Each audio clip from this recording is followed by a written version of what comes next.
Chapitre 19. La bataille. À la tête de mes hommes, je m'élançai à travers la place en direction de la rue de l'Hôtel de Ville. Comme lieutenant, j'avais Bernard, le gros Paul, Max, Robert et Walter. Fred, Louis, Charles et le petit Henri étaient restés avec Thomas. Non sans effroi, je constatai soudain que Marianne elle-même s'était armée d'un énorme gourdin.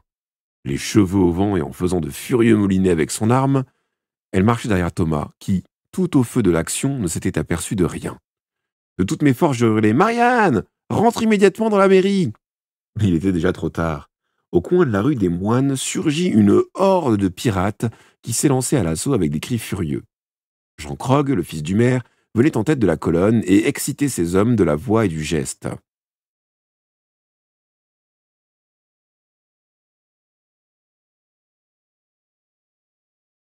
Ils se heurtèrent à Thomas et ses gardes. Une terrible mêlée s'engagea. De là où j'étais, j'entendais les hurlements de rage, les insultes, les cris de douleur. Puis, sans savoir comment, je me trouvais moi-même au milieu de la bagarre. La seconde bande de pirates avait surgi à l'improviste de la rue de l'Hôtel de Ville et tombait sur nous à coups de bâton. Nous ripostâmes de notre mieux. Bientôt, les bâtons volèrent en éclats et le combat se poursuivit à coups de poing. Soudain, je sentis un choc violent en plein visage. Mes lunettes sautèrent et tombèrent sur le pavé où elles se brisèrent. Ne maîtrisant plus ma fureur, je sautai à la gorge du plus proche garçon. Nous roulâmes sur le sol et continuâmes à nous battre avec acharnement, en soufflant, en jurant, jusqu'au moment où je m'aperçus que, par mépris, j'avais empoigné l'infortuné Paul. « Tu es complètement fou !» haleta le gros garçon, tout tremblant de rage. « Excuse-moi, dis-je en me redressant, je ne t'avais pas reconnu. » De nouveau, nous nous lançâmes dans l'effroyable mêlée. Brusquement, une tête de rouquin émergea devant moi. Ça ne pouvait être que Willy Hawk. Je bondis vers lui. Il m'envoya un coup de poing sur le nez, mais dans l'ardeur du combat, ce fut à peine si je le sentis. Je ripostai en lui lançant une gifle retentissante. Il hurla de douleur, puis tenta de me donner un croc en jambe. Plus rapide que lui, je lui portai une terrible droite à l'estomac. Puis, je lui sautai sur le dos. « Lâche-moi » glapit-il, tout en cherchant à me démolir les tibias à coups de talon. Mais je ne l'aurais lâché à aucun prix. Enfin, j'allais pouvoir me venger de toutes ces scélératesses. Et je n'oubliais pas, en cet instant triomphant, que c'était lui le principal responsable de nos malheurs actuels. « Rends-toi » soufflai-je en l'écrasant contre moi. « Lâche-moi » croissa-t-il d'une voix étranglée, comme s'il eût perdu le souffle. « Rends-toi »« Oui, je me rends » gémit-il. Soudain, il éclata en sanglots. Surpris, je le lâchai, mais il en profita pour me lancer un coup de pied dans les tibias. Je poussai un cri de souffrance, puis je tentai de l'empoigner de nouveau, mais il m'échappa. Je m'élançai à sa poursuite lorsque quelqu'un me jeta un bâton dans les jambes. Je m'étalai de tout mon long. Willy s'empressa de décamper. Maintenant, j'étais assis au milieu de la place, regardant avec inquiétude autour de moi. L'issue de la bataille était encore indécise. Les pirates avaient réussi à nous refouler sur la place, mais les nôtres défendaient chaque pouce du terrain avec une vaillance exemplaire. De tous les côtés, des gamins luttaient. La plupart des bâtons étaient brisés. Thomas se battait avec plusieurs adversaires. Ses poings faisaient des ravages autour de lui. Le fidèle Henri restait à ses côtés et parait les coups de bâton. Devant la laiterie de Muller, la bataille était particulièrement acharnée. Ici, les gardes et les pirates formaient une masse compacte. Louis, Fred et Charles gagnaient du terrain, pied à pied. Chose étrange, on n'apercevait nulle part Oscar le Rouge. Soudain, je vis Marianne devant la pharmacie. 2 pirates s'étaient jetés sur elle, lui avaient arraché son gourdin et tentaient de la faire prisonnière. Ils l'avaient empoignée aux cheveux, mais elle se débattait comme une diablesse, en frappant des poings et des pieds, semblable à un poney furieux qui rue les 4 fers. « Crétin !» hurlait-elle. « Vous allez me payer ça !» D'un bond, je me remis sur pied et me précipitai vers elle pour lui porter secours. Mais Thomas, lui aussi, s'était aperçu de sa situation critique. Il parvint à se dégager de ses adversaires, vola littéralement à travers la place et tomba comme la foudre sur les agresseurs. Il les empoigna tous deux par le cou et projeta les 2 têtes l'une contre l'autre. Avec des hurlements de douleur, les 2 pirates filèrent au plus vite. Fou de rage, Thomas se tourna alors vers Marianne. « Que fais-tu ici » lui cria-t-il. « Rentre immédiatement au Lion d'Or, tu y seras en sécurité. » Les yeux bleus de Marianne brillèrent de colère. « Et si je veux leur taper dessus ?» Je la saisis par le poignet, mais elle m'échappa pour se jeter de nouveau dans la mêlée. « Complètement folle !» soupira Thomas qui la suivit des yeux en hochant la tête.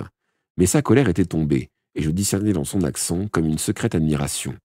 Lentement, semblait-il, la bataille tournait maintenant à notre avantage. Les pirates étaient progressivement refoulés dans les rues adjacentes. Il faut dire que nous étions peut-être un peu plus nombreux qu'eux. Mais en revanche, ils faisaient preuve d'une plus grande brutalité et n'observaient pas les règles d'un combat loyal. Cela ne leur servait à rien. Peu à peu, ils devaient céder le terrain. Soudain, une farouche clameur s'éleva du côté de la grande rue. Thomas et moi, nous nous arrêtâmes, paralysés de surprise pendant un instant. « Tonnerre !» gronda Thomas. « Oscar le Rouge nous prend à revers !» En effet, une forte bande de pirates, sous la conduite d'Oscar, débouchait de la rue du Collersheim et remontait la grande rue au pas de course. « Le tramway !» hurlai-je. Trop tard. Les pirates grimpaient déjà dans le tramway et en prenaient possession avec des cris de triomphe. Thomas se retourna, mit les mains en porte-voix devant sa bouche. « Henri, Fred, Max !» appela-t-il. « Par ici !» Les trois garçons se dégagèrent rapidement de la mêlée pour accourir vers nous. « Faisons Oscar prisonnier, leur dit Thomas. Nous aurons gagné la bataille. Mais déjà, les pirates du marché aux chèvres, réconfortés par cette arrivée de renforts inattendus, se précipitèrent vers leur chef en poussant de frénétiques « Hurrah !» Les gardes se regroupèrent autour de nous. « En avant !» ordonna Thomas. « Il faut conquérir le tram !» Nous nous élançâmes derrière lui. Mais lorsque nous arrivâmes auprès du tramway, nous eûmes la désagréable surprise d'être accueillis par une grêle de pommes de terre. Les pirates avaient éventré les sacs et nous bombardaient avec des précieux tubercules amenés jusqu'ici au prix de tant de peine. Ces projectiles d'un nouveau genre faisaient diablement mal. En toute hâte, nous dûmes nous replier pour chercher à nous abriter, poursuivis par les rires insultants de nos adversaires. Debout sur la plateforme avant du tramway, Oscar le Rouge dansait de joie et nous menaçait du poing en hurlant « Approchez un peu, poltron, approchez !»« En avant, ordonna de nouveau Thomas. « Nous les aurons !» Vaillamment, nous nous lançâmes une seconde fois à l'assaut de la forteresse, mais nous fûmes reçus par une telle avalanche de pommes de terre que nous dûmes nous enfuir avec des cris de douleur. La lutte était inégale, car nous ne voulions pas renvoyer les projectiles qui auraient fait voler en éclats les vitres du tram. Les pirates exultaient. Ils bloquaient maintenant la grande rue, et sous la protection de leur artillerie, certains d'entre eux tentaient déjà de forcer les portes des boutiques. Après avoir tenu un conseil de guerre, nous décidâmes qu'une partie de nos troupes devait à tout prix tenter de prendre l'ennemi à revers. Max et Robert reçurent le commandement du tiers de nos forces. Ils s'engagèrent dans la rue des Moines pour effectuer un mouvement tournant qui, par diverses ruelles, les amènerait vers le milieu de la grande rue. De là, ils attaqueraient les arrières des pirates. Le gros de notre armée restera en position sur la marché aux chèvres, car avant toute chose, il importait de protéger l'hôtel de ville et le Lion d'Or. Si les pirates avaient conquis la place, tout y était perdu, et nous risquions fort de les voir bientôt passer à l'attaque, armés de leurs grenades. Soudain, j'eus une idée. Sans même consulter Thomas, je criai « 10 hommes avec moi, par ici !» Je m'élançai dans la rue de l'hôtel de ville et ne m'arrêtai que devant la remise des pompiers.